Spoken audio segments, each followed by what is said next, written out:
all of a sudden I got pulled into this view of just greenery everywhere. You could see blades of grass stand up tall. It's almost like time stood still and this dirt, barren, desert-like land turned into the most luscious green lawn that I'd ever seen. In this video, I'm going to talk about the book The Secret, which was also a movie, and how the author got it wrong. How the author was missing two core principles, two other laws that are absolutely necessary for you to actually see change in your life in a positive way, and how the law of attraction on its own is useless. The thing that attracted me most about The Secret was this whole law of attraction thing. I thought, cool, I can dream about something, I can think about it and put positive affirmations out into the world and it'll appear into my life. And I thought, okay, interesting. How does it really work?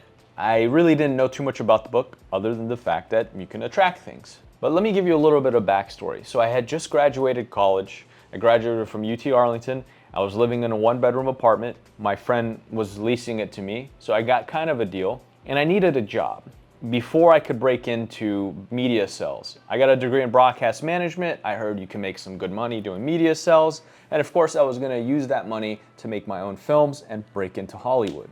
My goal was to pursue my acting career, but I knew that if I really wanted to circumvent getting discovered or finding representation outside of my current rep, there was limited roles in the Dallas area. There's limited roles in Texas in general. They're out there, but they're limited compared to what you find in LA.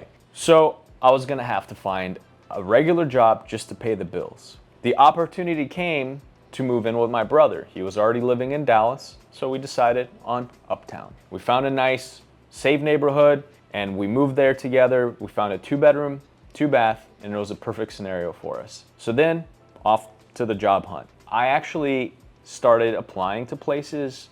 Domino's, I thought delivery. I can make some tips, I can work a few 4 or 5 hour shifts and make enough money to get by, to make ends meet. And I could make enough money to get by, make ends meet. But I made the mistake of putting all my qualifications and my degrees on that application, which was really dumb because the GM told me I was overqualified. He wasn't gonna hire someone that was gonna look for the first opportunity to get out of there. So I didn't get that job. I learned from that mistake, applied to Starbucks. I thought, hey, you can work there part-time, 20 hours, and you get healthcare. Fantastic situation for me. So I did, and I got the job. I became a barista in Starbucks in Uptown, and I was off to the races. I could work at Starbucks. When I would get off work, I could apply to more of a career-based job that could make me more money, and then I could start writing and hopefully make a film, take it to the festivals, and bam, I have a career. Well, things weren't gelling for my brother and I. We weren't quite reaching the strides that we thought. To be honest, we were kind of irresponsible. We were smoking the devil's lettuce on our spare time, and that wasn't going to lead us to that level of success that we were after. We would also party, drink, and hang out with friends. And one weekend, my parents decided to come visit us, and of course, they had the look in their face of disappointment after all the sacrifices they made moving to the US from Iran, working multiple jobs. My mom worked at a Church's Chicken. My dad worked at a Mr. Gaddy's pizza joint while building up a career in the car business. Eventually, he grew a car dealership from 2 cars all the way to like a fleet of over 100, and that business till this day is doing pretty well. So my dad was self-made, built it from ground zero after he moved from Iran, left a very successful construction company. So a lot of pressure was on us from the get-go. Our bedtime stories, of course, if you've heard one of my previous videos, my bedtime stories were about how successful these doctors and lawyers were and how much respect they got into the world. Anyway, they come to visit us, and that look of resentment, the disdain for having two kids who weren't adding up, who weren't meeting the expectations that immigrant parents have. My older brother was doing well. He was running the family business, or at least getting to that level. So he wasn't a disappointment like my brother and I were. There was just this mood, this kind of energy that just didn't feel right. And then a light bulb went on, and I remembered The Secret, the law of attraction. And I was like, I'm not gonna be able to recommend a book to my parents. I don't know if they would take the time to read it, nor do I think, since English is their second language, they would actually grasp the concept. But a movie might do the trick. So I said, hey, before you give us any lectures, before you tell us what you think we should be doing with our lives, let's all gather around the TV and watch this movie. And after the movie, you could tell us what you think and point us in the direction that you think might be better for our future. So we watched the movie and there was absolutely a mood change. The idea of The Secret is what you think is you become what you focus on. Your thoughts have an impact on the outcome of your life. And we bought into that. We, at the time, the energy was palpable. You could feel like, okay, so let's not think negatively about a situation. Maybe if we're just positive things will happen. And I don't know if it was a placebo effect, but yeah, in that moment, that weekend, the rest of the weekend was like a positive fest. We were all happy and we were encouraging each other. The problem with that is sometimes tough love does work. As much as it stings, as much as it hurts, tough love can help push you in the direction you actually really need to go towards. And that's why I knew something was missing. I couldn't quite figure it out yet. But then I remember looking at my calendar when I was in Arlington, and in big letters I wrote, move to Dallas. And then it dawned on me. I'm like, well, it worked, right? I attracted Dallas into my life when I was living in Arlington. So maybe I can do the same thing for LA. And I shit you not, I wrote in big letters on my hangable wall calendar, move to Los Angeles. I didn't put a date on there. I just said move to Los Angeles. I might have put a date like within the next year. And then I forgot about it. Then I left it at that. Then I realized, okay, I need to make money. I need to really take my life serious. My brother and I didn't meet eye to eye. So I go to a Starbucks shift. I'm working and all of a sudden this mysterious guy, I think his name was Soleil or Sohil, is just a one-name guy. I even saw it on his business card. And we were talking about art and what we're into, our passion. And he asked what I was into, what I was doing. And I'm like, I'm pursuing a career in acting. And one day I plan on moving to LA. And he looked me straight in the eye and said, stop making excuses. You belong in LA. If that's what you want to do, you belong in LA. And I was like, all right, thanks for the advice. And it was well received and I took it to heart and I was, happy to have met him. And then I kind of blew it off after. I was like, okay, yeah, cool. Someone else says I should move to LA. Now, another hint that I should move to LA was that I had a really good friend who was a fantastic actor. And every time he would go on auditions, his manager would call him shortly after and tell him that someone in LA booked a job. And it dawned on me, if LA actors are getting jobs over him and he's really good, then what am I doing staying in Dallas? Like, I was nowhere near as good as he was. In fact, I don't think I was a good actor when I was in Dallas. My acting coach was struggling to get me to take notes and actually put up a scene where you felt like you were watching something like on TV or film. It felt like a scene. I wasn't there. I didn't know how to do any scene study. I didn't know how to act for the camera. And so I knew LA needed to happen, but I just didn't know when. So I decided I had an opportunity to move to Houston to work for the family business. At least I could make a salary and I could help the family business. I could put more into that. And then also I would have the flexibility of working on other stuff while I wasn't at work, or if a big opportunity came, they would be more forgiving. So I went to Houston on a weekend and I spoke to my dad and I said, you know what, I'm gonna do it. I'm gonna move back. That's the game plan. And then he looked at me and he said, you belong in LA. And in this eerie way, it was just like what the guy said at Starbucks. And I said, you're right. And I said, I don't know what. I thought I was gonna work for the family business. And he said, you still can, we'll figure it out, but you belong in LA. And I said, I was about to give him another excuse and I stopped myself. And I said, okay, you're right. And within 30 days from that moment, I was in LA. I was living in LA. And it was wild. Like, I went from visiting, I knew one person that I went to college with, but this one person was a catalyst that introduced me to many other people.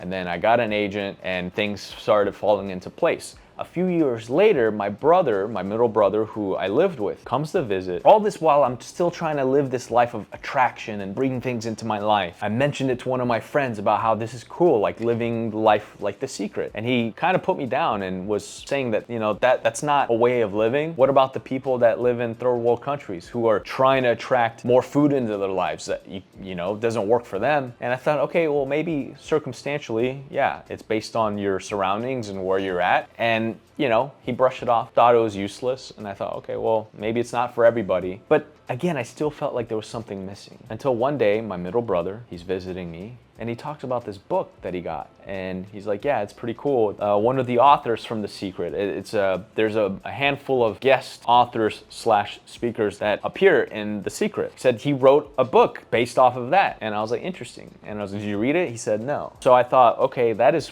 weird. He's recommending something that he hasn't quite done himself. But I said, you know what? So what? Don't judge him for it. Just take the book. And I saw it, and it said the answer. So I opened the book and started reading it, and I got introduced to these 2 other laws that really changed my life forever. See, the book talks about the 2 missing laws. The first law we know is the law of attraction.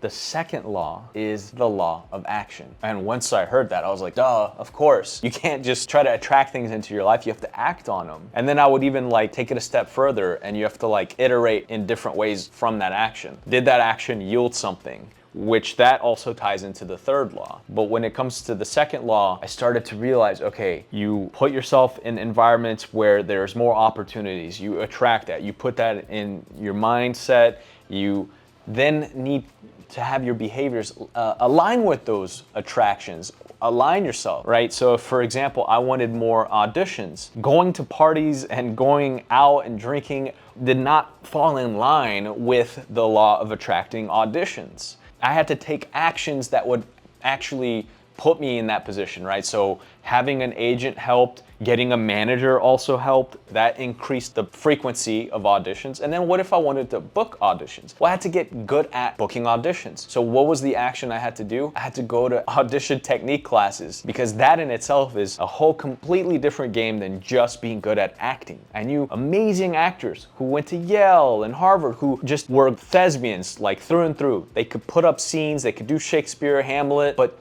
the art of going into a room, casually shooting the breeze, and then all of a sudden getting into character, and then breaking from that when the scene is done and being able to shoot the breeze again, that in itself is an art. And it took years for me to figure that out. But the actions that fall in line with that thing that I was trying to attract, which was auditions and booking them, I had to take those actions. I had to find better rep, and over time I would figure out what I was doing wrong and iterate on that and just keep improving. So the law of action, it sounds so obvious, but at the time when I first heard about the law of attraction and I would hit roadblocks and feel frustrated, it's because I didn't know about that second law. Once I knew about it, I had peace of mind knowing, okay, I can act on things and I can yield results from that. Another thing I was trying to attract in my life was a six-pack. I mean, I was gonna say being fit, but let's be real. I wanted a six-pack. I wanted to have a body that wasn't just like, oh, he's in shape. I wanted a body that was like, whoa, like that kind of respect, because you can't just accidentally have a six-pack. Steroids aside, or amazing genetics aside, I had a friend in college who drank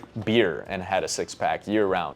Those are exceptions to the norm, but I wanted a six-pack. And so to attract that, what was the action that needed to follow that attraction? Well, it was actually an action and a non-action. The action was going to the gym. The non-action was not smoking too much weed and getting the munchies and eating tacos from the amazing taco truck off Fountain and Western in Los Angeles. I did too much of that. That was actions that were going against what I was trying to attract. See, now there's a pattern that we're forming here. So I was starting to meditate on these steps.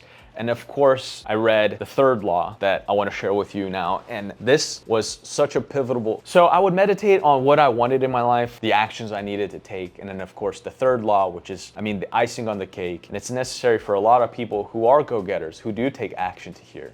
And it's the law of gestation. Basically, you gotta let some things marinate. Like if you wanna cook meat and you wanna give it flavor, you add all these ingredients, right? So if you do all three laws, you attract an amazing meal. Then the action is you gather all of the ingredients, you gather your meat, you put all the ingredients together, and then what do you have to do? You have to put it in the fridge and let it marinate at least 30 minutes.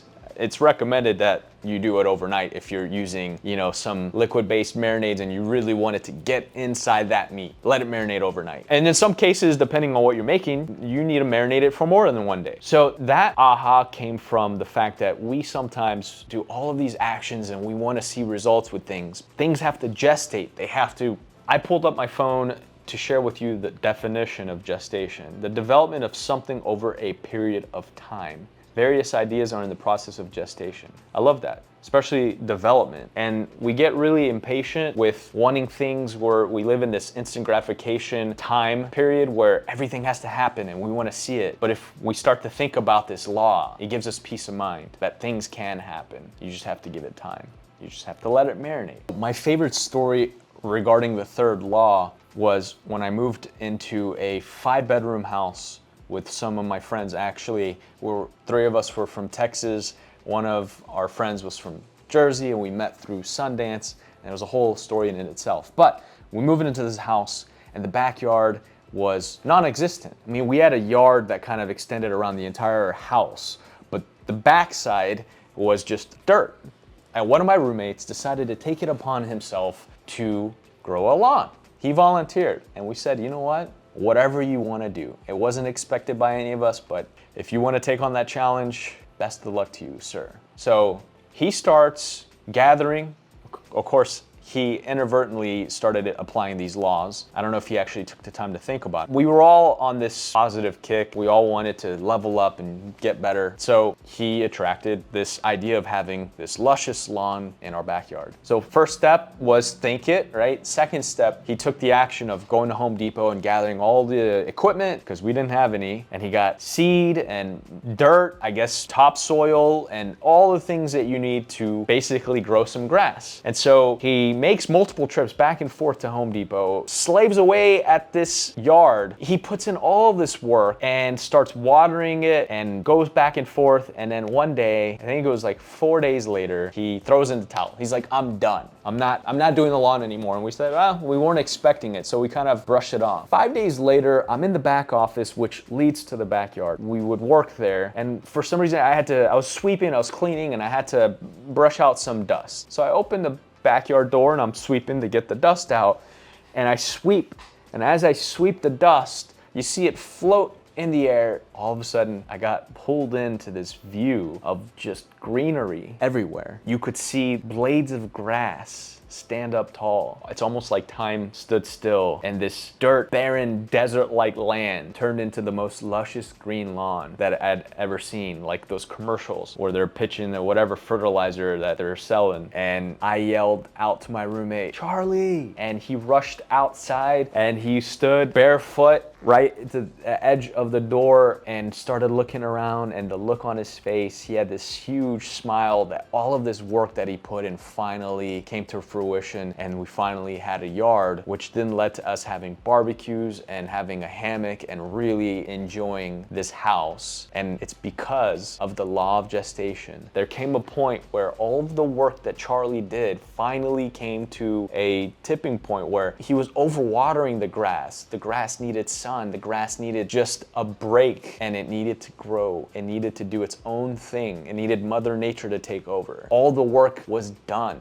up until that point, and we didn't see any of that. Like, a lot of times there are things going on below the surface. It's like a duck, right? Looks calm on the surface, but is paddling like hell. Well, that was happening with these blades of grass. So that's when the law of gestation really solidified in my mind as like the ultimate law, and each law works in conjunction with the other. And those 3 laws, once I learned them from the book The Answer by John Assaraf, by the way, it changed the entire dynamic of my life. And it's something I wish I learned sooner, but once I started applying those principles in my life, things started to manifest. I was attracting things, I was acting on them, and then of course I would let it gestate. I would let it marinate, which helped me with my patience. And of course, now I'm able to navigate life in a way with peace of mind, knowing that I have control of my outcome. And anything that I don't have control of, I can kind of take a step back and say, okay, well, I don't have to focus on that. I can focus on things that are in front of me, things that I can act on. That just has given me almost a fresh outlook on life that I hope other people can find. These 3 laws really helped bring a bit of spirituality in my life. And you know, sometimes life is tough. It's like Stallone says, it's not all sunshine and rainbow. The law of attraction by itself is just very surface and seems very woo-woo, but when you add action and gestation,